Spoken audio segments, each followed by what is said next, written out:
Hi all, and thank you for tuning in to the fourth episode of the Global Sport Fanatics podcast. I'm your host, Michael Barilaro, and with the NBA tipping off yesterday, we have a plethora of sports to talk about, so let's get straight into it. That goes fast like ocean waves, anthems thrill the fluid veins, choirs lift us high, then crash, triumphant cries through sacred chains. Beneath the lights we conquer, feel the dreams are cloud of strife. Heroes born from sweat and grit, forever chance through endless life. We are the raging hearts in stadiums, pulse alive. Under neon glare defiant, this fever we thrive.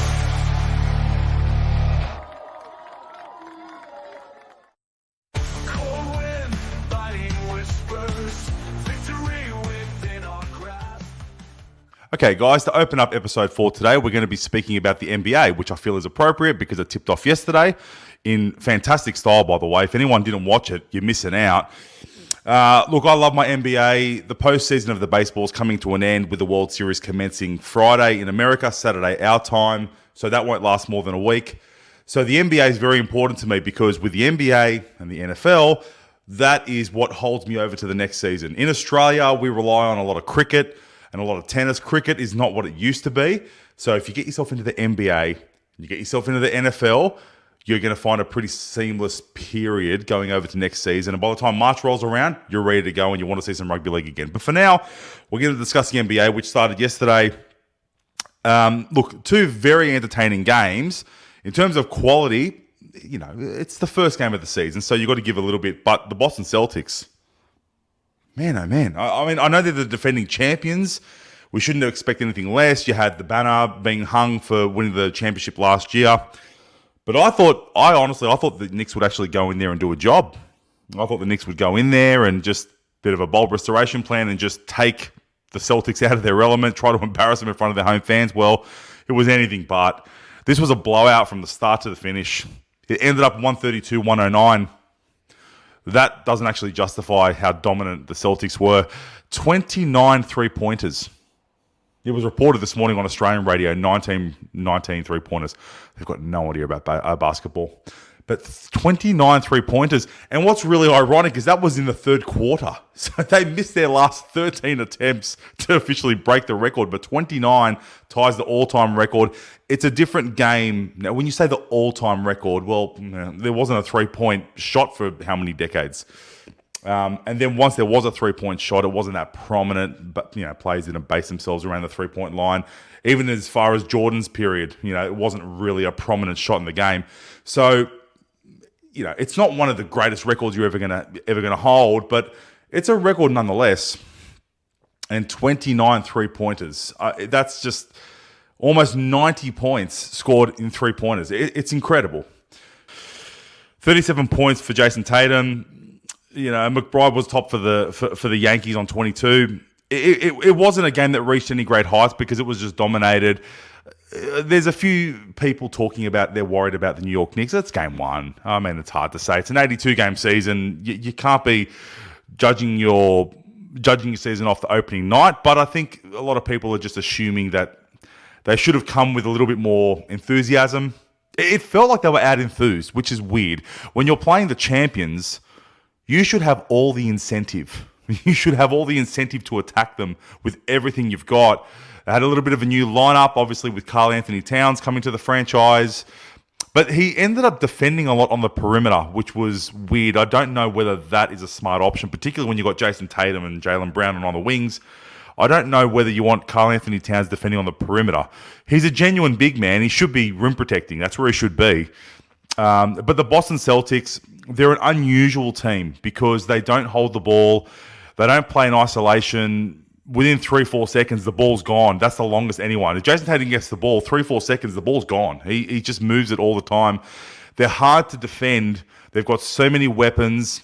And defensively, they're really strong. I know they gave up 109 points, but there was a lot of rubbish points towards the end of that fourth quarter. They defend really strong, obviously, with Drew Holiday, and they're going to be the team to beat again. There's some good teams coming out of the West. In the East, Well, if you look at the betting markets, New York are pretty much second or third line of betting to win the entire title. So you probably will say that the Knicks, maybe the Bucks, are the strongest teams in the East. The Bucks have had a nice win only a few moments ago. They beat the 76ers. Look, the 76ers, they're one of the favourites too, but obviously they were missing Paul George and they were missing Joel Embiid. We'll speak about the Joel Embiid thing in a minute because I think there's a little bit of an issue there. But for the Bucks to have a chance this year, they've got to make sure that Antetokounmpo's got his legs underneath him when he gets towards the end of the season. You don't want to burn him out early. And today, they actually didn't utilise him that much. Damian Lillard took a lot more incentive on what was happening. He was facilitating and shooting. And Giannis Antetokounmpo was just hanging around. He wasn't doing that much off the ball either. And they got away with a comfortable win. You know, if you can sneak 20 or 30 victories like that and you're not using up your number one asset, it's probably not a bad thing. But the Joel Embiid thing is a little bit more disturbing. He's got a shocking injury record. He's been just decimated with injuries. I don't know what part of his body hasn't ruled him out for an extended period. But I didn't like the announcement from before the season's even tipped off that you're going to miss every back-to-back and preserve yourself for April. You have to get to April first. The NBA is not going to just hand you a playoff position. What about if other players get injured? You're their main player. What about team chemistry? I don't think you can go in. You look at the Boston Celtics, who are coming out of the East as well. Everything about the Boston Celtics screams chemistry. That's why they're the best team. I don't know if they have necessarily the best players. There are still, 7 or 8 players, and you could put LeBron James, he's still up there, and Anthony Davis. I mean, you talk about those two. What a duo. We'll talk about that a bit later. But there's 7 or 8 players that still belong in a bracket that a lot of people don't see Jason Tatum and Jaylen Brown in yet. But as a team, and then when you add Drew Holiday into that as well, they have so much chemistry, and that's why they won the title. They didn't win the title because they just have the 4 or 5 best players in their lineup. They won the title because their chemistry is unmatched. I don't like the attitude of Joel Embiid coming out and saying, I'm not going to play back-to-backs. We're going to save myself for April. I understand why he's doing it. And if there's any player that probably needs to look at his season and go, I can't play more than 50 games, otherwise I'm not going to survive, it's Joel Embiid. But why announce it? Why do you want to come out and say to everyone, I'm definitely not going to play back-to-backs for the entire season? Now, if you're a Phillies fan and you're going into this year with a bit of excitement, obviously Paul George coming there with Joel Embiid, 76ers fans have a reason to believe that they can win the whole thing. I just don't know how they would be feeling right now. How do you feel about Joel Embiid? If there's any Philly fans out there, please hit me up on michaelglobalsportfanatics.com or hit me up on any of my socials. Is the damage already done? You get to the playoffs, you haven't really formed that team chemistry. Can you really deal with a Boston Celtics team over 7 games just because you're fit? And if you don't play all these games, well, how are you fit? You might not get injured, but are you match fit now? Are you basketball fit? Do you have basketball legs underneath you? Joel Embiid, he's a big man. He needs every aspect of his fitness to be 100% to ensure that he can get through the 48 minutes. I mean, obviously, he never plays 48 minutes a night, but he's their key playmaker. He's their key scorer. Everything revolves around Joel Embiid. That lack of chemistry, I'm not too sure. Like Tyrese Maxey, congratulations, 5-year deal, $204 million or something like that. He's a really good player. He tried everything this morning. He really tried his backside off. But on the other side of that, I'm watching him and I'm thinking, my goodness, how much pressure is Tyrese Maxey now put himself on? Paul George doesn't have a great record with injuries as well. Is this kid really going to carry this franchise the whole way? And then just hope that you can just plug in and play Joel Embiid when they're ready? And I don't like the idea, listen, mate, you get us to the postseason. When I'll do what I can throughout the season. And when we get there, don't worry, we'll be right and we'll win the title. You're dealing with the Boston Celtics in the East. I just don't think you can win it like that. Anyway, I understand why he's doing it. I just don't like the idea that Joel Embiid has just announced to all his fans that he's pretty much going to be unavailable for 30 games this year. Like, that you know of because of the back-to-backs. I don't like it, and I just don't think it was necessary. If you miss them because of injury or you need a rest, just speak about it within your organization. Speak to Paul George, Tyrese Maxey. How are we gonna front load our energy now? How are we going to manage this and strategize this so I can be fully fit for April? Because I don't know how many back-to-backs I can play. And discuss it between you. Build that chemistry and figure out how you're going to attack this strategically. So when you get to the playoffs, if you get to the playoffs, you're going to be effective. I just didn't like it. That's all my thoughts. So I don't like the whole we don't want to play back-to-backs. Why you need to continue to get out of the back-to-backs. It's a lot easier to get fouls these days. When you go into contact, it's a lot lighter and you still get into the free throw line. So, look, they're just my thoughts. I don't like the idea of just pulling out of games. But the idea of announcing it to your fans before the season's even tipped off and saying, look, I'm not going to be available for about 30 games this year, as a paying member, I just would not be happy with that. These games are incredibly expensive to attend, and you would expect Joel Embiid to be available if you're going to pay those incredible prices that they do pay. I've been over there. I've seen some of from the basketball. The prices are astronomical, particularly for a major city like Philly. Look, I don't know. I wouldn't be happy as a fan. You're paying your money and not seeing the best. And in terms of Joel Embiid, I mean, if people want to be sympathetic, well, go look at where he lives, go look at his contract, go look at his bank account, and then tell me how sympathetic you are. He's getting paid squillions to play a sport. With all due respect, get out on the court and play. Now, if you can't handle it injury-wise, I understand. You're going to get injured. You're going to miss games. But you're being paid millions upon millions upon millions to bounce a ball and put it in a bucket. You don't have to do it for the rest of your life. You only have to do it till you're probably in your mid-30s, and then you can enjoy the money the rest of your life. It's a pretty good trade-off. Is it worth risking injury? I think it is. There's millions of people around the world who would give up anything to have an opportunity to make hundreds of millions of dollars in a very short space of time, retire in their mid-30s, and enjoy the fruits of their labor the rest of their life. With all due respect to Joel Embiid, that's all you're asked to do, I'd be getting out on the court and playing. If you're actually injured, that's one thing. But to say I'm not going to play so I don't get injured and I can preserve myself for a postseason that may or may not actually happen, that sounds a bit silly to me. Anyway, if I'm incorrect or if I'm being a little bit harsh, drop me a line at mike@globalsportfanatics.com and hit me up on any of my socials. I'll be keen to hear from you. Now, in terms of LA versus Minnesota, terrific performance by LA. Defensively, they look good again. Congratulations to JJ Redick. I know he's been under the pump. And you know what? Courage of his conviction.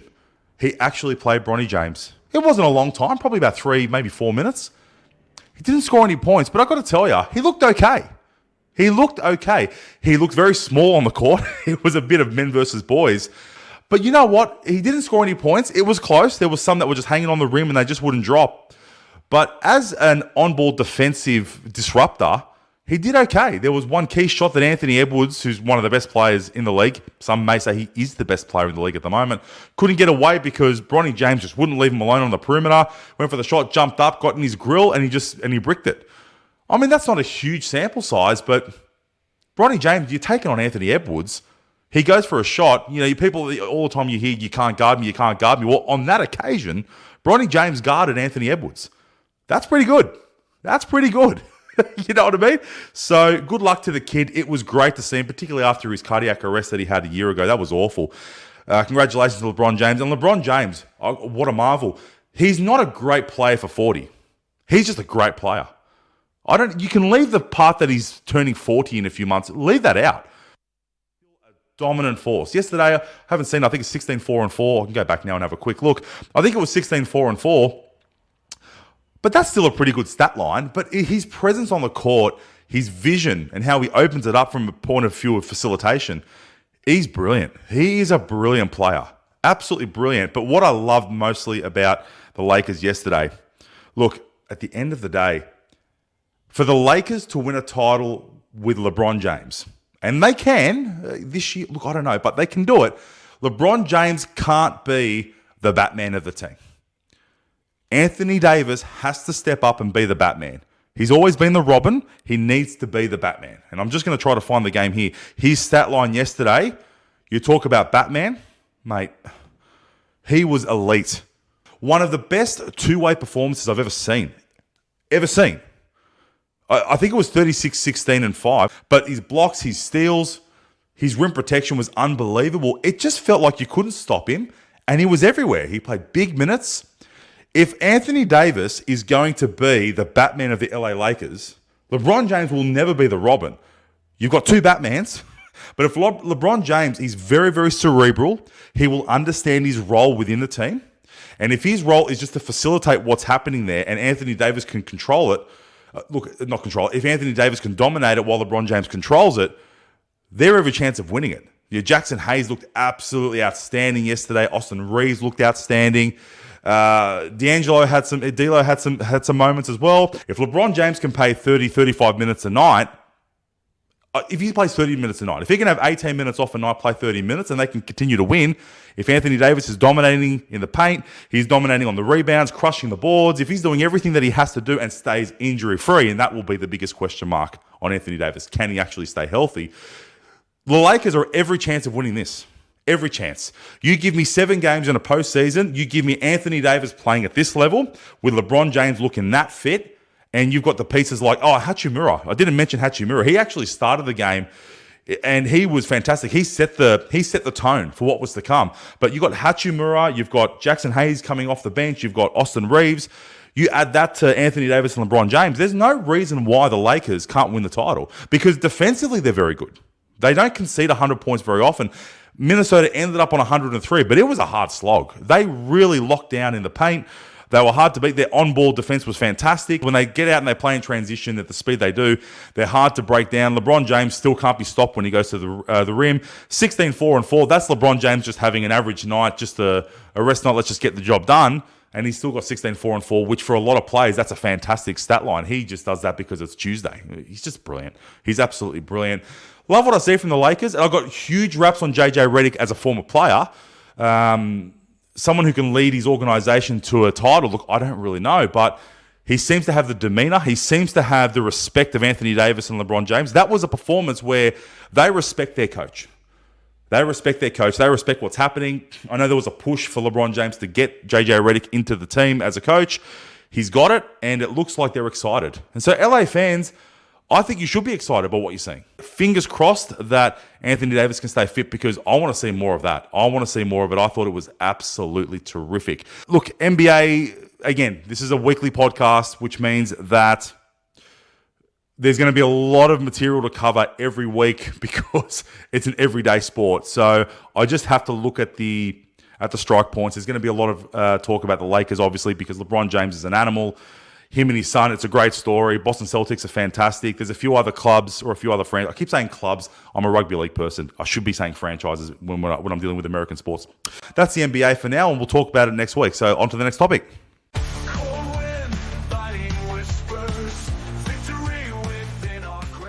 Recapping the Major League Baseball, we are into the World Series. The LA Dodgers and the New York Yankees. Look, in hindsight, this is great. In hindsight, it's great. I probably didn't want either team to actually get through the championship series, but that's simply based on the fact that I'm just a Boston Red Sox fan. But for the good of the game, LA Dodgers, New York Yankees, this is legendary. This is going to be fantastic. There are so many potential Hall of Famers that are going to be on the field.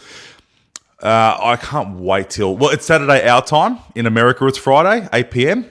Saturday morning our time. Cannot wait for Game 1. It's going to be at Dodger Stadium. They will have home field advantage throughout the 7 games.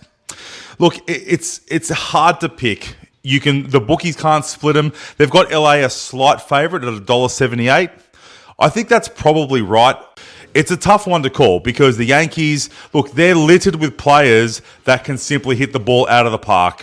Aaron Judge, he's had a pretty quiet postseason, but he's come to life in the championship series. He's hit a few homers.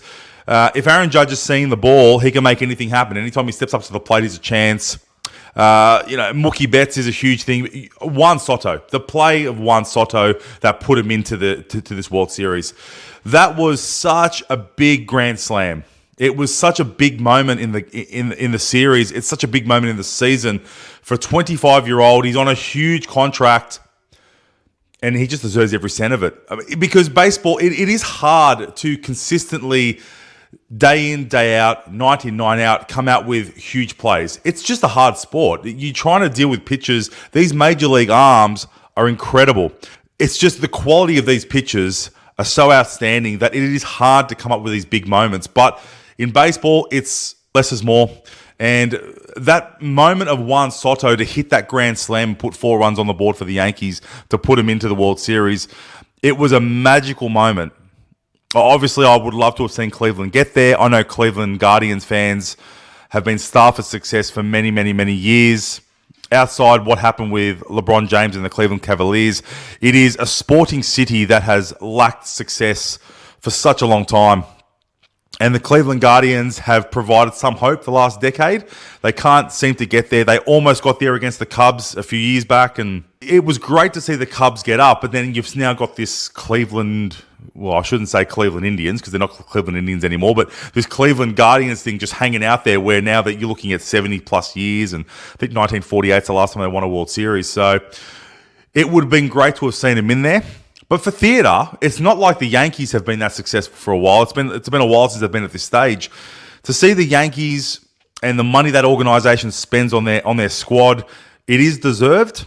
They expect the players that they give big salaries to perform on this stage.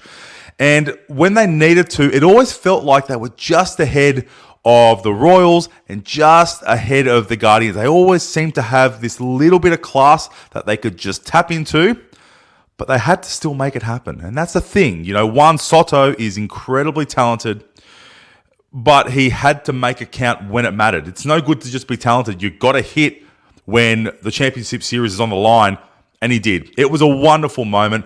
LA, look, they were pretty comfortable against the Mets. It was a pretty comfortable series win.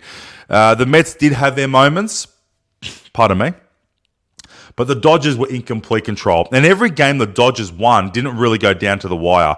They were dominant in all their wins. So to win 4 games as dominant as they did, clearly they were the best team. I picked the Mets to win it. I was absolutely wrong, dead wrong.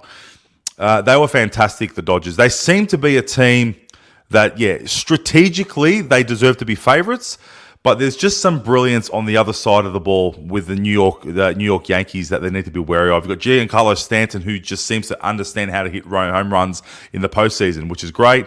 Juan Soto, Aaron Judge, those are the 3. If they can have their moments at the right times, and that's the thing about baseball. How many times have I said it, guys? It might look like nothing's happening. It might stay dormant, and then all of a sudden 2 or 3 things happen and it just goes bang. The whole thing just changes. I'm looking forward to this series. Looking forward to see how the Dodgers strategize their game plan to try to get those multiple runs in the innings, and then see if the Yankees, just based on the talent, these high salary players, if they can make it count when it matters. Or are the Dodgers just going to be too hard to beat? It's a fascinating contest. A lot more money has gone on the Dodgers this year than the Yankees. So for the betting to be that close, the agencies are probably saying to you they believe the Yankees are going to win this series, because they're allowing you to take $1.78 on a franchise where they probably already hold a lot of money in the pool. So I think for Yankees fans, you should be a little bit excited by those betting trends. Sometimes you've got to look at the betting trends. It'll tell you a lot more than you need to know. Shohei Ohtani, this is the stage. I mean, this is the stage. Let's see. He's got the World Series. Everything that has ever been spoken about Shohei Ohtani, he can bring it to the table right now. And this is his chance to officially sign off that he will be a Hall of Famer by the end of his career. If he's not already there, and look, I think sometimes players get into these Hall of Fames a little bit too easily. So look, Shohei Ohtani is probably going to be there regardless of what happens. But this is a chance for him to cement his legacy as a Dodgers legend, an international legend. And I say that because the cruel irony of what's happened over the last few days is Fernando Valenzuela has passed away. I haven't read into it too much. I've been so busy last few days. I don't know why he passed away, but he wouldn't have been that old. But Fernando Valenzuela had such an impact on that Dodger franchise to come from where he did, and was such a miraculous pitcher, so creative. That no-hitter that he threw is going to be legendary. To see him pass away as one of their great international players, to see Shohei Ohtani now step up in a World Series only a few days later, there is a sad irony about that. But Shohei Ohtani from Japan has a chance to write himself into those record books now and become the next great international player to come out of the Dodgers system. And I'm going to lean towards the Dodgers. I want to make a call now because the World Series hasn't started. I don't want anyone to say, "Oh, well, you're changing your tips." I'm just going to have courage of my conviction. I'm going to tip the Dodgers. I'm going to tip them in 6 games. I think they can get it done before it goes to Game 7. They have proven to be very effective playing away from Dodger Stadium as well. So I anticipate they're going to go there on a 1-1 split. I think they can probably take a 2-1 split at the Yankee Stadium, come back and win it in Game 6. That's how I'm gonna pick it. It's a hard call. Look, whoever wins, Dodgers, Yankees, you're talking about 2 of the major franchises, 2 of the major cities, 2 of the major rivalries in sport. The winner in all this is the sport. Baseball is the winner in this. So I will be as objective as I can. I will be disappointed if the Yankees win. I'm just going to say it to you right now. But I will be as objective as I can. And I do respect greatness. And I do respect incidents like what happened with Juan Soto. Things like that. It doesn't... At that point, you've got to look past your rivalry, look past who you want to win and just say, too good. Too good. That was the best moment of the entire playoffs. Now, it's been an incredible postseason. It has been littered with incredible moments. What happened against Cleveland the night before was incredible. But for Juan Soto to come out and to do what he did, it's been an amazing postseason. Credit to Major League Baseball. They've put on a show. And look, I just can't wait for Saturday morning. Bring it on. Look, by the time we speak next, we're probably going to be looking at Game 5. By the time I do my next podcast, around about next Thursday, next Friday. So the series I don't think will be over by then. I don't think it's going to be a sweep. I don't think it's going to be a 4-game sweep. So we will reconvene next week. We will see where we are. At the time, we'll have a much better idea who's going to win this World Series. But by then, hopefully, fingers crossed, it might be on a knife's edge. And I want the Dodgers to win, but I would love to see it go to Game 7. I just want to see 7 more games of this wonderful postseason that the MLB has produced. So fingers crossed by the time we speak next week, we're about at Game 5. We've got 2 more games to go. Hopefully we'll be 2-2 by then, and fingers crossed it goes to 7. So enjoy the World Series. Go the Dodgers. No disrespect to the Yankees, but I don't want to see you win as a Boston Red Sox fan. Enjoy your World Series, guys. On to the next topic.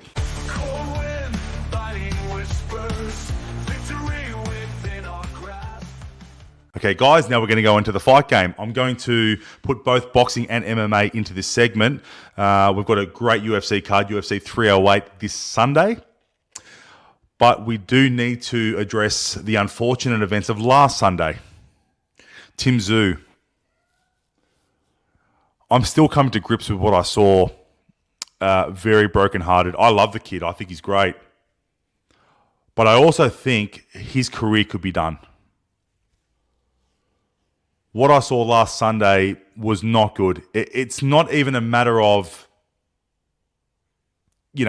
fighters just lose sometimes. I get that. That was a tragic beatdown. That was a beatdown which suggested that Tszyu, it's not physical anymore. I don't think mentally he's there more than we think.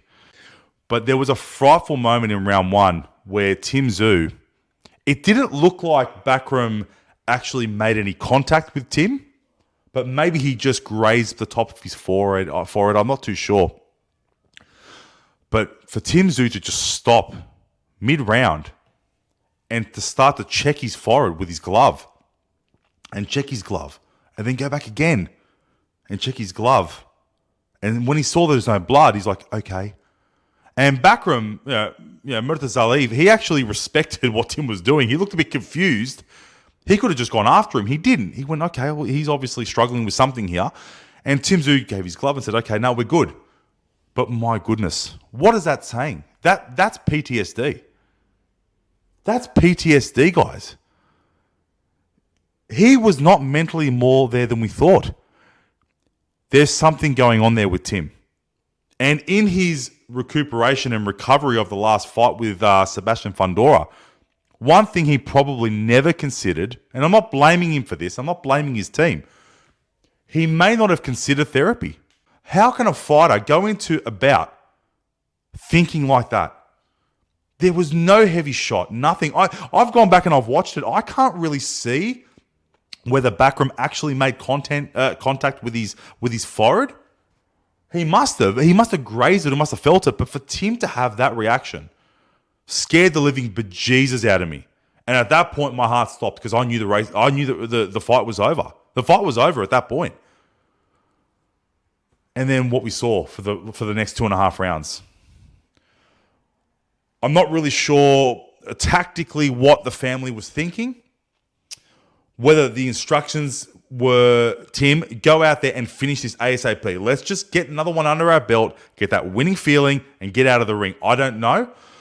I made a comment that I would love to have seen Tszyu throw more punches, let his hands go a bit. But I also said I wanted to see him use his jab a bit more. Try to use his left-hand jab just to keep Backram off balance and then come in with a right. He threw his hands more than he ever has, but he was just throwing haymakers, left and right. What's going on there? Tszyu is a stalking fighter. He doesn't throw too many punches, but he's always been known for his patience. He builds into the fight. You can't go into a fight when your mental state is not right. You can be as physically fit as you want, but if you're not mentally there, and to be fair, he probably didn't think about it.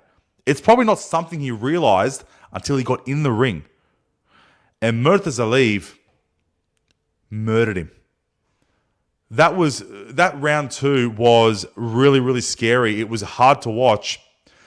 But as an example of where they got this wrong tactically, Tszyu stalks. He gives you he doesn't angle very well. So he's going to give you his full body to hit. He'll give you a big target, but he tries to intimidate you.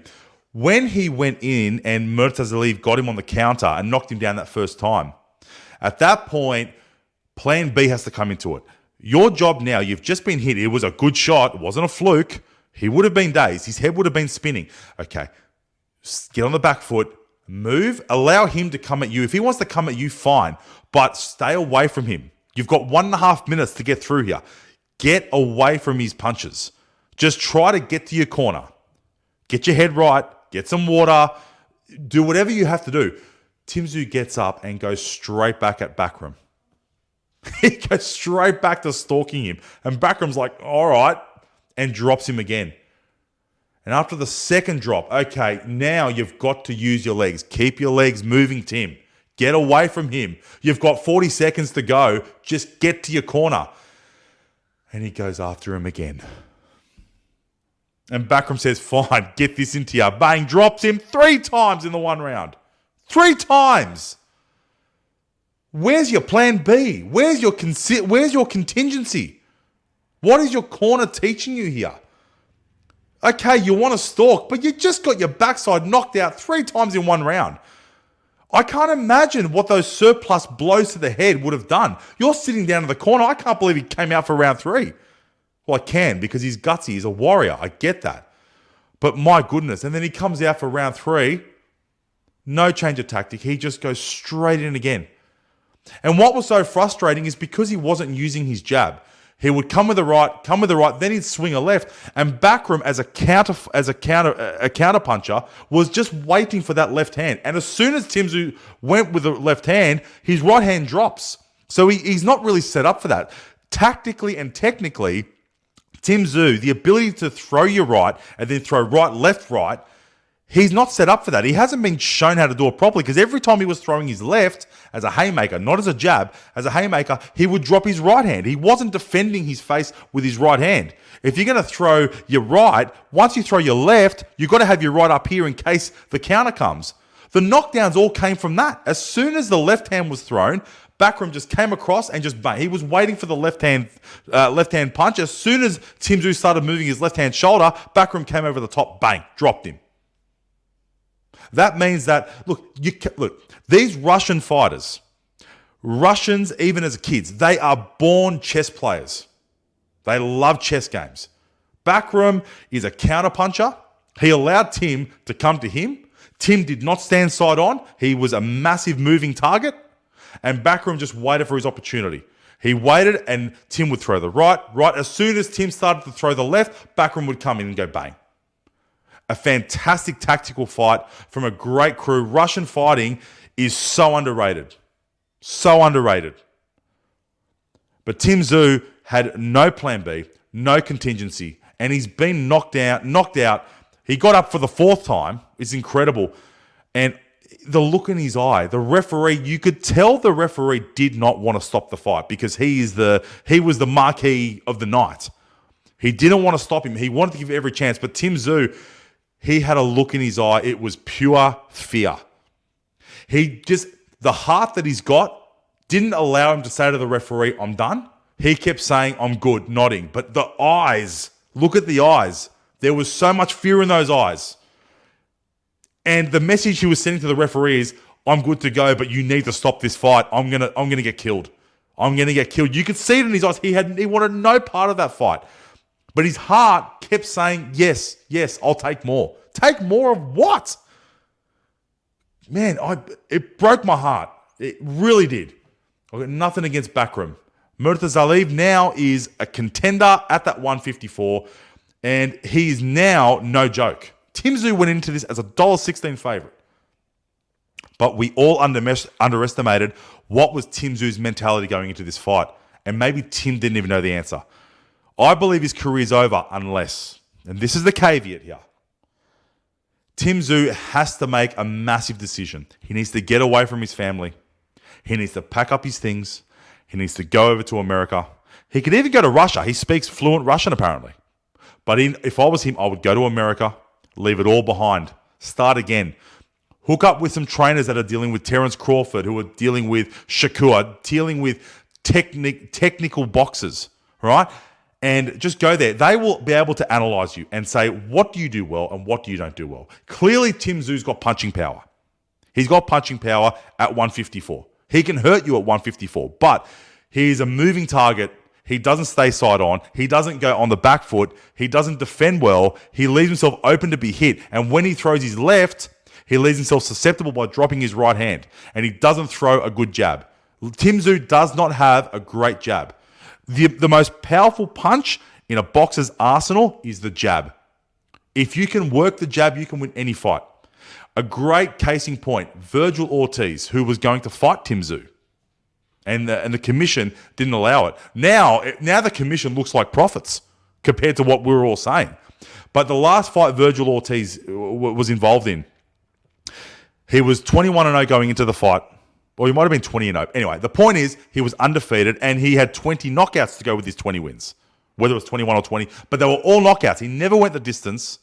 But he got dropped twice and lost 2 10-8 rounds in the first 6. At that point, you could see the change of strategy coming out for round 7. There was no doubt that Ortiz had made a very intelligent decision. I'm not going to knock this guy out. These Russians, these Ukrainians, they are very, very smart. They're very technical. They love the chess game aspect of boxing.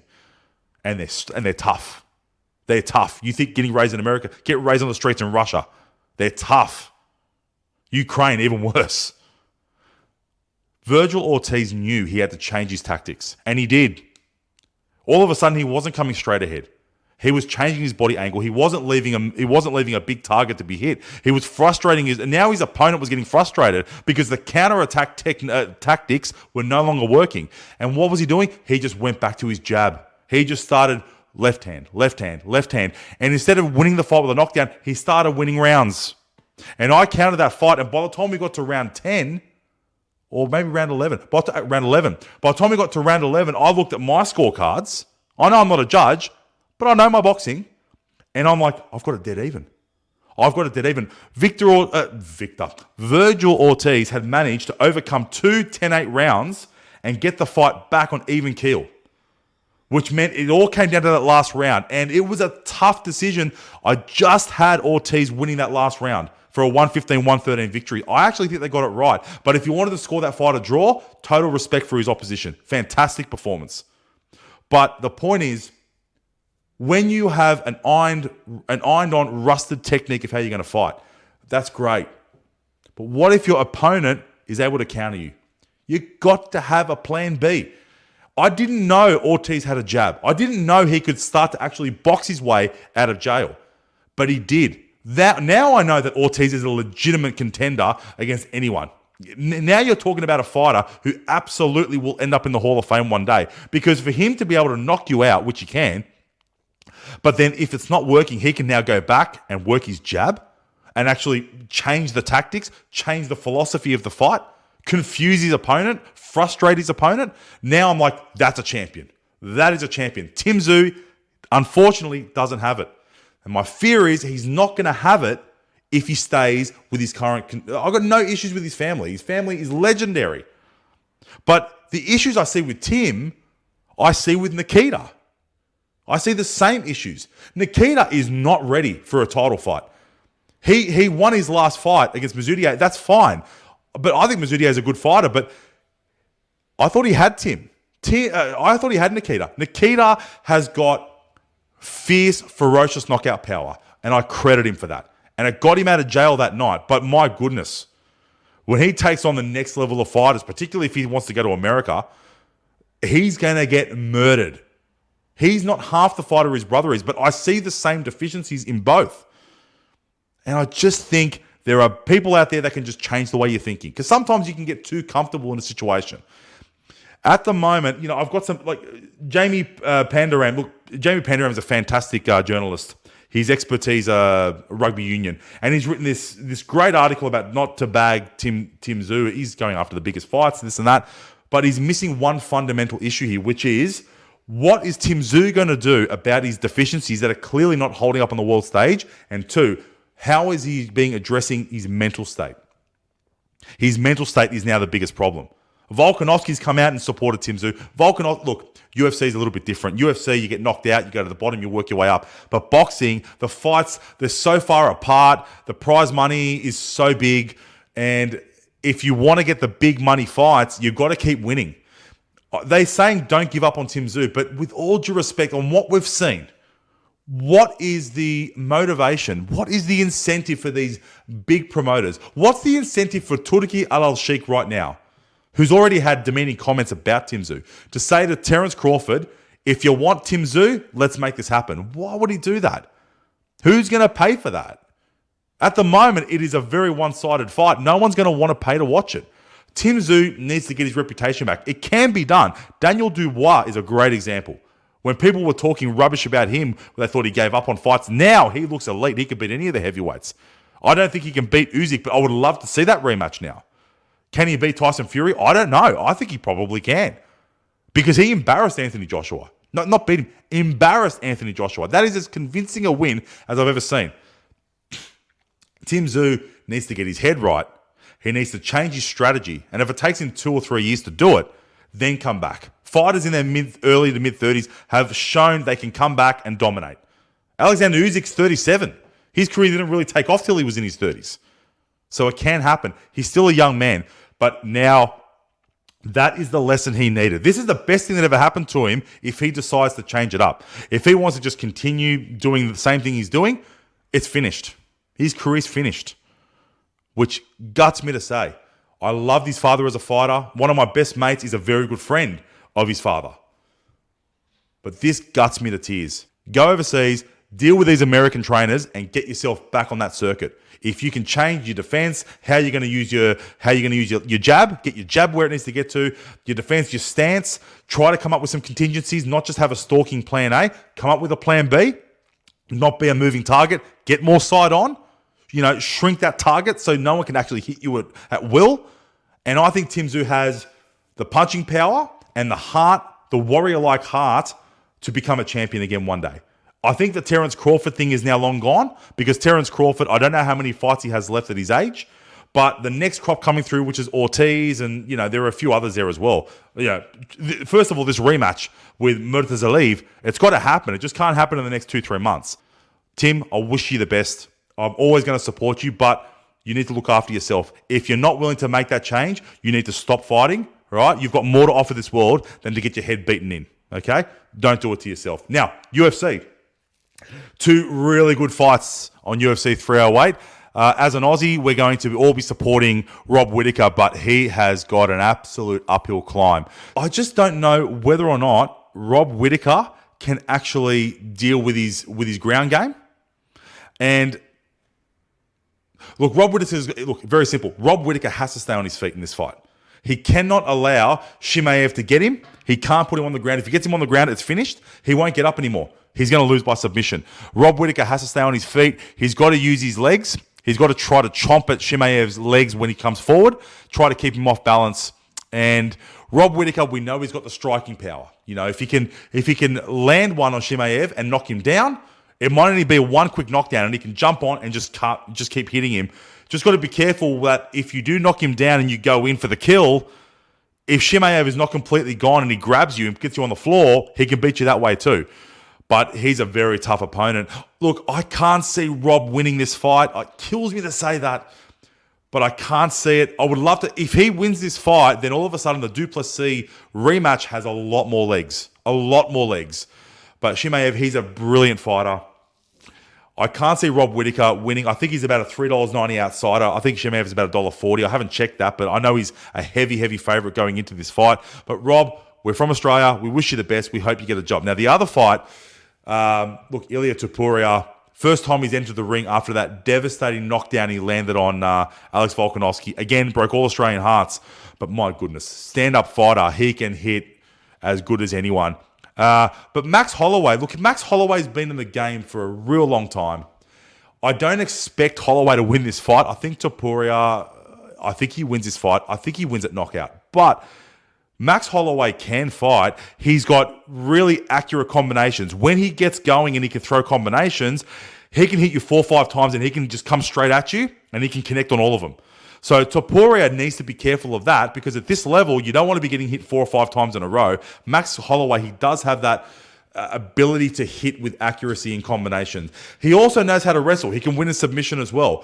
But he's been in the game for a long time, Max Holloway. He's taken the fight. I admire his courage. I think he's in massive trouble. I can't see Topuria losing this fight. Topuria is on an upward trajectory at the moment where, you know, along with Duplessis and Alex Pereira, to me, John Jones is obviously there as well, but those three, to me, they're the biggest attractions in UFC at the moment.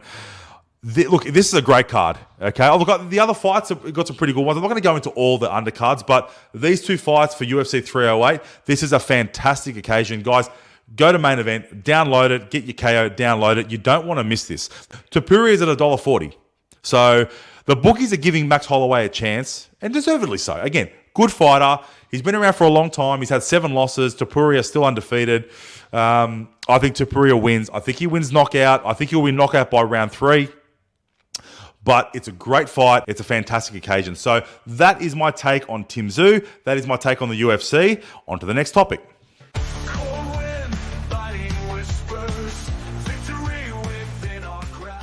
Okay, guys, on to horse racing. A little bit of a recap from last week. If you followed my content and you like to have a bet, you would have won the Caulfield Cup. Go me. You know what? Ironically, I'm not a bad punter, but I've never won a Caulfield Cup. It's always the hardest race to win.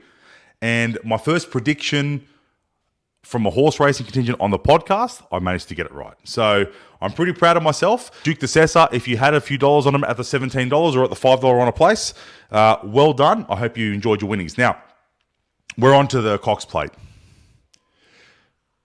The Melbourne Cup is regarded as the race that stops the nation. But the Cox Plate, that is the great race. That is the great race. Why? Because history will tell you the best horses win the Cox Plate. The Hall of Fame horses, the greatest horses of our time, whether it's Winx, Farlap, Kingston Town, these are the horses that win the Cox Plate. A lot of them don't win the Melbourne Cups. Obviously, Farlap won a Melbourne Cup, as we know, but the Melbourne Cup, it's the sweepstakes. People get dressed up for it. It's the one time they punt for a year. The real racing fans, the Cox Plate is the race that excites them the most, not the Melbourne Cup. At least that's in my view anyway. I could be wrong, and hit me up at michaelabelsportfanatics.com and tell me to get stuffed if you believe that is the case. But for mine, the Cox Plate has always and will always be the great race in Australia. It's on this Saturday. So we're going to go over a little bit of a form because I've had a look into it. The one thing about these big races, when I like to give some advice about which way to punt, I always have a strategy. I have a strategy regarding the Caulfield Cup. It held up last week. I have a strategy regarding the Cox Plate. We'll see if it holds up this Saturday. I also have a strategy against the Melbourne Cup. So when that rolls around and I do my content, I'll explain what the strategy is there as well. Now, for better or for worse, I will always stick to that strategy because These races are hard enough to pick without confusing yourself. It's better just to have a strategy in mind, have a structure, and just go ahead with that one. Now, Cox Plate, what makes it the great race? Well, it's a very unusual track, Moonee Valley. When you turn for home, it's only 200 meters to the finishing post. It makes it a very unique race because if you're not up with the leaders around that 600 meter mark, you might as well just ride off on the track. There's no chance of winning. It takes remarkable horses to win from way back in the Cox Plate. We saw the famous, Kingston Town can't win and then came through and won as third. But that's the kind of quality. You're talking top 3 horse of all time to do that. It's a hard race to win. Now, in terms of strategy, the one thing about the Cox Plate, if a great horse enters the race, I'm always going to back it. It doesn't mean it's going to win, but when a great horse enters the race, I just feel like it's going to win. So you think Winks, Kingston Town, Might and Power. They get to the the Cox Plate. As far as I'm concerned, they're just going to win. No one's going to beat it. And that is exactly what happened with all those examples. There are other examples as well. But when you come up with a lineup, and I've gone over this, and look, this is a good race, okay? Pride of Jenny's fantastic. Mr. Brightside, we know, can win Group 1s. Prognosis, I don't know too much about Prognosis, but I will respect Japanese form over that sort of 1,600 to 2,400. But it's hard to back against that because we don't know how good this horse is. But again, my strategy when I'm picking Cox Plate winners, if you have a Hall of Fame horse that's running in it, just back it. Just back it. You can't go wrong with backing Winks and Kingston Town and Maccabi Diva and Might and Power. So you think when those kind of horses run, they just don't lose the Cox Plates. When you get a list of horses which are probably not in that Hall of Fame category, they're great. They're good horses. I don't know if they're great horses, but they're good horses, but not Hall of Fame. You've got to start looking at other ways. And what I've always liked in the Cox Plates, I like backing 3-year-olds because they carry those light weights. Very rarely do 3-year-olds enter the Cox Plate that are not high quality. And they have won this race plenty of times as a result because they're pretty much going on with like 10 kilos less than everyone else, being a 3-year-old. And I just feel as if, looking at the form, there's one horse that really stands out here. Now, the track conditions, it's looking pretty good. We're looking at a dead track on the day. So that's going to be fair for everyone. It might be soft, but dead to soft, I think, is a pretty fair result for everyone. So the one horse that many people are going to talk about is obviously Pride of Jenny. Now, Pride of Jenny in the autumn won the Queen Elizabeth in one of the most astonishing ways I've ever seen a horse win. At one point, it got out to 40 or 41 lengths in front. That's incredible. It literally sprinted from the time it left the gate home. It's incredible. Over 2,000 meters. It obviously slowed up in the last 2 furlongs, and that's when the cavalry charge came, but they still couldn't get within 6 or 7 lengths. It was just too far in front. Now, if you were to look at Moonee Valley, if Pride of Jenny was to do that again, it's impossible for her to lose. There is no way you can beat her. They turn for home. There's 200 meters to the finishing post. If she's 30, 35 lengths in front, you simply just don't have the time to get there. However, it's not going to happen. There's no way the trainers and the jockeys will allow Pride of Jenny to get out to that kind of distance. But I think she will try. So I think it's going to be probably the fastest run Cox Plate of all time, which doesn't mean it's the best race of all time. Track times, it's inconsequential. Winks' best ever performance at the Cox Plate was actually the slowest, which was her second. That was the slowest time because there wasn't much pace up front. But if Pride of Jenny jumps out of the gate and goes helter-skelter, full throttle, it's going to be the quickest race of all time. Now, this is where it gets interesting because based on what she did in the Queen Elizabeth, I don't think a lot of the trainers and jockeys are going to allow her to get out to 10, 15, 20 lengths. They're going to try to stay with her and pour some pressure into her. She might lead it by 4 or 5, but I don't think it's going to get much further than that. What that will do, though, it's going to ensure an incredibly fast tempo. That brings the backmarkers into it. I don't like backing backmarkers in Cox Plates traditionally because of the tight turning track and how fast it is to get home. But if you can make a move at the 600 as a back marker in a Cox Plate, as long as the leaders aren't more than 3 or 4 in front by the time you hit the straight, you're every chance of coming to the middle of the track and going down the outside. And we've seen that a few times as well. But the one I really want to look at is broadsiding. Now, the form suggests that it can win. The only caveat is that it's never actually run at 2,000. So it's going to have to go 2 more furlongs than it's ever gone. But it's a 3-year-old, Godolphin horse, James Cumming. Jamie Carr's a fantastic jockey. Look, it lost its last upstart. It came 4th in its last run. But if you actually go back and watch the run, it put itself in a bad position. Caulfield, another track that can throw you off. It's tight turning. The straight's longer, but it's tight turning. If you're too far behind coming home on Caulfield, you can find yourself in a spot of bother. But if you actually look at the run broadsiding, particularly the last 100, he was coming home like a train. It really was a matter of another 50 metres, he wins a race. Now, it's other 3-year-olds he was racing. This is a Cox Plate. This is a step up. But he's a quality 3-year-old racing at 49.5 kilos. Jamie Carr's a very good jockey. We know James Cummings is going to have a prime for this race. If the pace is helter-skelter up front, if broadsiding can get away with not doing too much work, allowing the tempo to bring him into the race, all right, they get to about 600 metres and he starts to go up towards the leaders, full of energy, lightweight, haven't done any of the hard work up front, I think that's your bet. It's paying $6. It's a little bit short, but it's paying $6. $2 for a place. Look, to double your money, I think it absolutely runs top 3. But $6 for a place, it then just becomes a matter of 2 things. One, is prognosis just that good that you can't beat him? Is he just a champion? And 2, is Pride of Jenny just that far in front that no matter where you come from, it's just in front by too far and it's just going to win? They're the 2 things you have to look at. Now, Pride of Jenny, let's just have a quick look at the market here. Currently paying $4.80. The bookies are saying that it's a bloody good chance of winning. Kieran Maher, spoke about last week. Kieran Maher is a fantastic trainer. Declan Bates is the same jockey that made that incredible run in the Queen Elizabeth. And obviously the one horse you don't want to ride off is Mr. Brightside. Mr. Brightside, a perennial Group 1 winner. It was in that race where Pride of Jenny went absolutely ballistic. Vias Testina was actually the one who came second in the Queen Elizabeth. And I know James McDonald was a little bit upset how it ran after the race because allegedly he was trying to get it to keep up with Pride of Jenny, but it just wouldn't respond until it was just too late. But James McDonald has another chance. Vias Testina is a seriously quality horse. Look, it's the Cox Plate. They're all good. Every horse is good. But do we have an out-and-out champion? That is the one question I'm not too sure about. I'm not too sure. Now, at the distance, Vias Testina, 11 runs, 5 wins, 4 seconds. So it can handle 2,000. Again, the one caveat for me with Broadside, it's never run on this distance.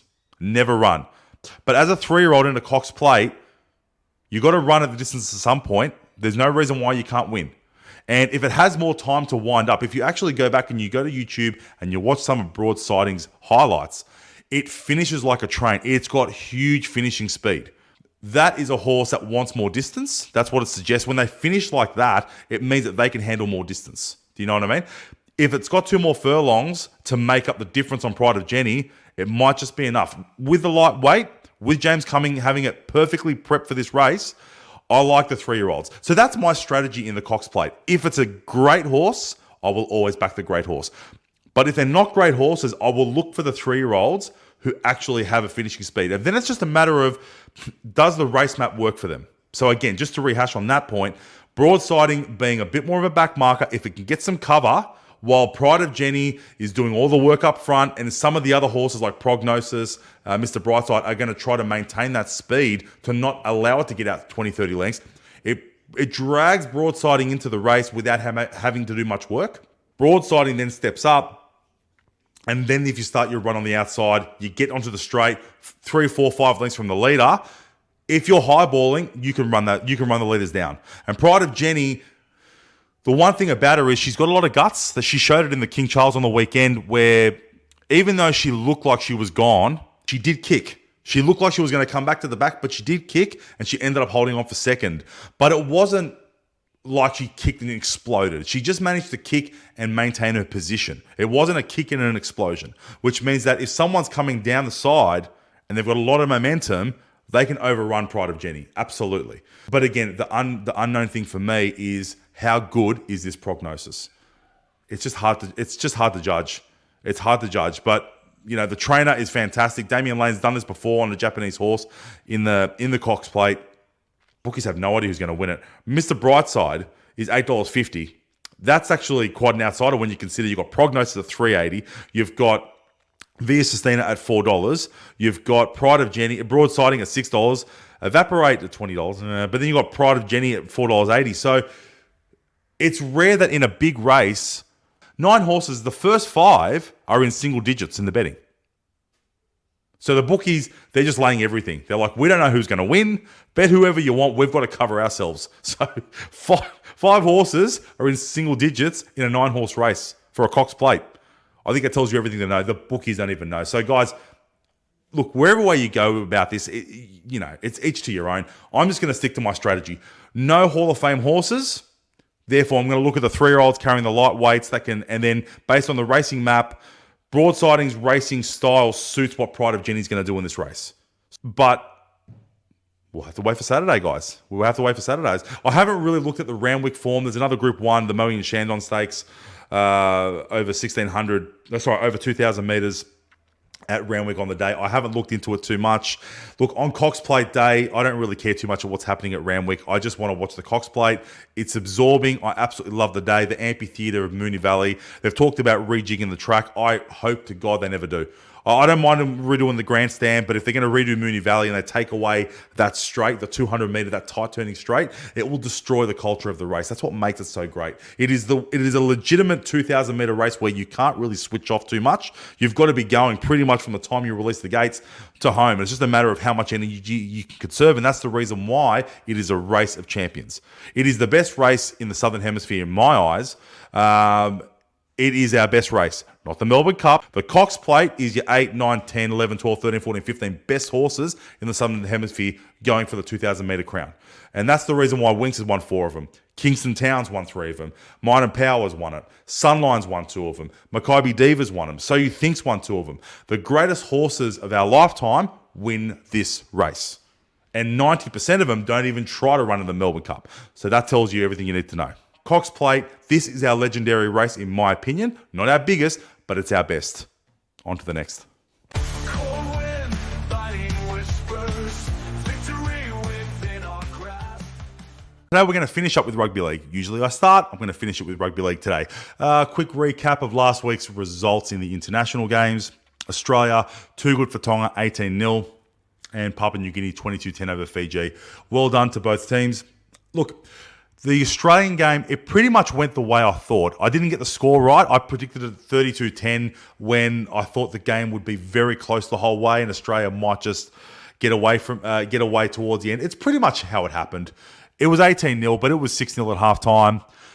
It was tight. It was tense. It was physical. Lindsay Collins will be having nightmares about Ola Kawatu for a while, I think. But in the end of the day, they managed to just get away with a victory. I think it was 6-0, got to 10-0, 2 penalty goals made it 14-0. There was a controversial moment. I haven't really looked into it too much. But I remember I was at the pub watching it, actually, and it was 14-4. So Tonga had a player in the sin bin, and they scored a try. And I thought, wow, Tonga back in this. With a player in the sin bin, great job. I went to get a beer for the boys, came back, and I saw it was 14-0. So something obviously had happened. The bunker had taken it off him. I still, to this day, haven't seen it. So, it doesn't really matter to me. It's international games. I don't really care too much. And then Australia scored 1 at the end. It was actually a wonderful try from Tom Dearden, who, again, absolutely deserves his position. But the game pretty much went the way I thought it was going to go. Tough, tight. Australia just run away with it light. I thought Tonga could actually score a try, but 18-0. It was wet weather. Well done to Australia. PNG were dominant against Fiji. Got up to 16-0. Game finished 22-10. Sort of fizzled out into nothing, but it's hard to be that passionate about it, to be honest. Again, I've had my say. I'm not going to go over it again in terms of the international schedule and how I think I would do it to incentivize the viewers and the players to get involved. But, it's entertainment. It'll be on again this weekend. New Zealand will get more involved now, which will be good to watch. But they've lost a lot of players to injury, so, we'll see how we go. But in terms of rugby league, I think the more pressing issues that we need to discuss are what's happening off the field. Rugby league never sleeps, as we know. It's It always seems to rear its ugly head in terms of controversies off the field. And there's one I want to address it. I obviously want to be careful. I want to tread carefully how I speak here. But Ezra Mam, look, he's been put into a rehabilitation clinic. There's been no talk about him being sacked from the Brisbane Broncos. And I don't want to advocate for anyone being sacked. I just want to know where the consistency is, considering Josh Addo-Carr's been sacked, or at least been told you're not going to be playing at the Bulldogs next year. Josh Addo-Carr, look, no one should be taking illicit drugs. No one should be taking it. These players, they shouldn't be doing it. But Josh Addo-Carr got pulled over, random check, got done for drugs. Okay. He's now lost his position in the team.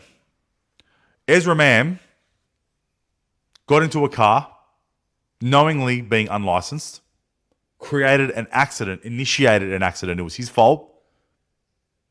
As a result, had a mandatory drug test, not a random. Came back positive. He doesn't get sacked. Most people would be in jail for that. Driving unlicensed. I can't imagine what would have happened if someone got hurt in that car accident. He'd be in jail, correct? Even without that, he should be. It's jail time. If that happened to me, I'd be in jail right now. 100%. I know that the NRL as a governing body don't want to over-govern the game and let the clubs figure it out. That's how it should work in society. But when it comes to rugby league, can you really trust the clubs to make good decisions? Josh Addo-Carr's been sacked for getting done on a random test. Ezra Mam has kept his job, his high-paid job, for getting into a car unlicensed, causing an accident, and then testing positive for drugs. And now he's just in rehab. And I absolutely hated the insinuation that it's based on the fact that he was racially vilified in round one. I couldn't believe it. It's right here in the paper. I'm not lying. It's here in the paper saying that because he was racially vilified, that's the reason why he's gone off the rails. And I don't want to poke fun at anything like that because racial vilification is a disgraceful thing. I think Spence Leniu potentially should have had his contract torn up for that. But I was in a minority. Everyone thought I was crazy. But nevertheless, there are certain things that I don't believe you can do and get away with it. But trying to use that as an excuse for how poor he's performed this year and then to justify getting into a car unlicensed, being on drugs, causing an accident, and saying, well, it's all based on my racial vilification from Vegas. That to me is an absolute cop-out. You can't change my mind. Don't tell me that's the reason he decided to get into a car unlicensed. I've never heard of that. Someone said something racist to me, I'm going to go drive a car even though I haven't got a license. And I'm just going to say I just wasn't in my right headspace. That is a cop-out. They shouldn't have gone that route, but they have. 2-page spread regarding it. It's something that him and his agent have obviously spoken about. Ezra Mam's on big money at the Broncos. I understand that. But it also goes to show you that the punishment doesn't always fit the crime because the NRL doesn't want to get involved. They can have an investigation, but they don't want to get involved as it pertains to what the club does with those players. I don't disagree with that because how far down the rabbit hole do you go if the NRL decides to do it? Because does the NRL look at it and go, if it's criminal activity, I don't know. I mean, yeah, taking drugs, essentially it is criminal activity, but serious criminal activity, which is driving unlicensed, being high on drugs and causing an accident, does that fall under some parameter that the NRL then has the chance to override what the club wants and just sack him and can't deregister his contract? I don't know. Again, I'm not here advocating for players to lose their livelihoods over a stupid mistake. Players are going to make mistakes. A lot of these players are kids. I understand that. You can't have players being a law unto themselves doing these things because if he's 21, 22 years old, Ezra Mam, I think he's 22. If he did that in the workforce, he would be sacked.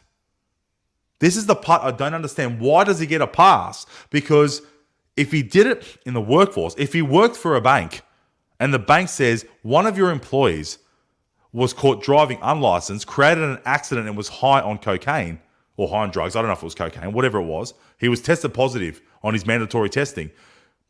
If he worked for a bank, the bank would sack him instantly. It wouldn't have mattered that he was 21, 22 and all kids make it. He would have been sacked. But this is rugby league. This is why I'm saying, does the NRL have to make have to put in more governance to control what the clubs are doing. Because Josh Adokar is probably looked at as he's a winger. We can replace him. Let's get on the front foot and let's sack him. And it looks like we get the moral high ground. But the Broncos, they're looking at this a whole different way. Adam Reynolds is probably a year away from retirement. We need our halves. We put all this money into him. We made a grand final last year. He's our big money half back, 5/8, whatever. He's in our spine. We've just re-signed him. Like, I don't want to sack him. Like, we need him as a player. Oh, so let's go down the rehabilitation road. Let's put him in rehab and let's try to help him and let's try to be sensitive about the fact that he was racially vilified. Well, hang on, what? So what's been missed in all this? What's been missed? Two players had drugs in their system. One of them was randomly caught and as a result has lost his job. The other one got in a car, unlicensed, drove, which is a criminal act.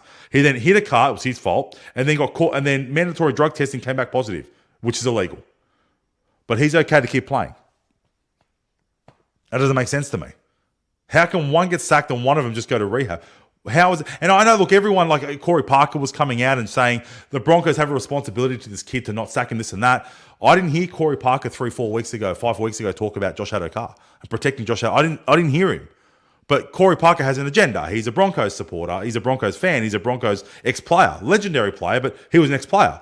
He's got an agenda. But I didn't hear Corey Parker 5 weeks ago when Josh Adokar got pulled over. No one cared. Everyone just left him out for dry. Stuff him. Let him go. Oh, he's a winger. What an idiot. But this guy's just getting all this support. Last I checked, they're both Indigenous. So it can't be a racial thing. I don't understand. I don't. This excuse that racial vilification has led him down this path is a cop-out. It's an attempt to try to ensure that he doesn't lose his livelihood. But at the end of the day, what he did, all the stuff you want to talk about, his age, his race, everything, if that happened to me or anyone else that I know, we would be in court and we'd be in jail. It would cut through all that. What did you do wrong? Why were you high on drugs? Why were you driving a license? Go serve some time. This guy's going to keep his position. The importance of what you are to your team, that will determine the outcome. Whereas, Josh Adokar, you're a winger. Bye-bye. We don't need a winger. We can replace you. No, you're a 5'8". You're our star 5'8". You threw tries in the grand final. We can't afford to lose you. We certainly don't want to see you play for someone else. We'll rehabilitate you. And you know what? You were racially vilified. We want to be sensitive to that, blah, blah, blah, yada, yada, yada. It's because he's the 5'8" of the Brisbane Broncos, not the winger of the Canterbury Bulldogs. That has what saved him here. I personally don't like it. I don't like it. I don't like the idea that he can get sacked and play for someone else either. That I don't like. But when does a crime become severe enough where an NRL will deregister someone? That's the thing. Not every player should be given chances if the crime is that severe. I said the same thing about Spencer Leniu. If you're going to make a racial remark, at what point does the NRL say, well, you can't do that? That is a sackable offence in every under industry. Why is it not a sackable offence in ours? That's what I don't understand. People say, oh, that's harsh. You're going to sack him for saying something. Okay, all right. I get that point. I get the idea that you don't want to cost Spencer Leniu his livelihood. I understand that. But if Spencer Leniu worked for the Commonwealth Bank and he said something like that to an Indigenous employee, he would be sacked. You can't change my mind. They wouldn't have given him a warning. He would be sacked. But the NRL, for whatever reason, doesn't feel like tearing up someone's contract is the way to go. Maybe it's because they make more money. Maybe it's because they're marketing. The point is, there's always an agenda as to who gets sacked and who doesn't get sacked, who maintains their position. Give him an 8-week suspension. Right. So Spencer Leniu's punishment was an 8-week suspension or a 9-week or whatever it was. Let's say 8 weeks. It was an 8-week suspension, which he would have been paid for, by the way. So he would have been paid to sit on the bench for 8 weeks, and then he comes back into the side. So what's the punishment? What exactly has happened here? He got to recuperate and keep himself very, very fresh for when they went to the finals. Is that his punishment? I really wanted to play. I didn't want to let my team down. So what? You're getting paid to sit on the sideline for 8 weeks. That, to me, is not a punishment that fitted the crime of racially vilifying someone on the field.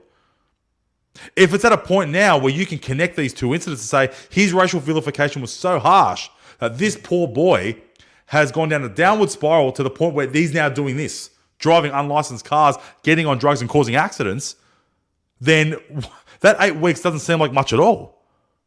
But again, I'm not suggesting that. I think they've used that as a cop-out to get him out of trouble. That's just my opinion. But all I'm saying is, does the NRL need to consider, hit me up at michaelglobalsportfanatics.com, hit me up on my socials, does the NRL have to consider more governance in terms of penalties when players break the law, when criminal activity is at foot, when things are done that normally will get you sacked in other industries? Does the NRL have to get involved and say to someone like Spencer Leniu, your contract has been ripped up because you would have lost your job in any other industry? Simple as that. Ezra Mam absolutely would have lost his job in any other industry had it been reported. It's a police report now. This is a police issue now. This is a crime. Driving unlicensed, causing an accident and being high on drugs or having drugs in your system, you can't do that. That would absolutely breach the conditions of your workplace. You would get sacked. You got verbal warnings, written warnings, you got 3 written warnings, but then there are some instances where something is regarded as an instant termination. Both of those, both the Spencer Leniu issue and what Ezra Mam has done, both of those would constitute instant termination. But not for the NRL. Not for the NRL. But having said that, Spencer Leniu, he's something the Roosters wanted to keep him because they need him. So what's you tell me what's worse? What Spencer Leniu did or what Josh Adokar did? What's worse? Because someone's lost their job. Someone played in the finals this year. What's worse? Josh Adokar having some drugs in his system, which is not good, or Spencer Leniu being racially vilifying another player on the field? You tell me what's worse, because someone's been sacked, someone hasn't been. I think they got it the wrong way around. But Spencer Leniu is something that the Roosters see value in him. That's why he wasn't sacked. Ezra Mam, the Broncos see value in him. That's why he wasn't sacked. Josh Adokar is a winger. He can be replaced. And I've heard from people that are inside the Bulldogs, look, I don't want to get into it, but they've been looking at potentially seeing if they can move him on. There's been talks about this for the last year and a half with Josh Adokar. This has just given the Bulldogs a platform to do it. I'm not blaming Phil Gould or anything. Phil Gould, absolutely, you want to get rid of him, do what you have to do. That's fine. But Josh Adokar, they have been looking to move him on for a while now. This gave him the excuse. So therefore, he didn't have the value. 1 foot wrong, bye-bye. Spencer Leniu, yeah, I know what you did, but we need you, so we're not going to sack you. Ezra Mam, yeah, you've driven unlicensed, you caused an accident, you're on drugs, but we need you. We'll just put you in rehab. So out of the 3 players that we're talking about, the person who did the infringement was by far and away the least, has copped the most punishment. Make of that what you will. To me, it makes absolutely no sense. If you disagree, hit me up at mike@globalsportfanatics.com or any of my socials and let me know. Guys, that's all we have time for this week. It's a long episode. I appreciate your patience, and we'll see you next week. Thank you.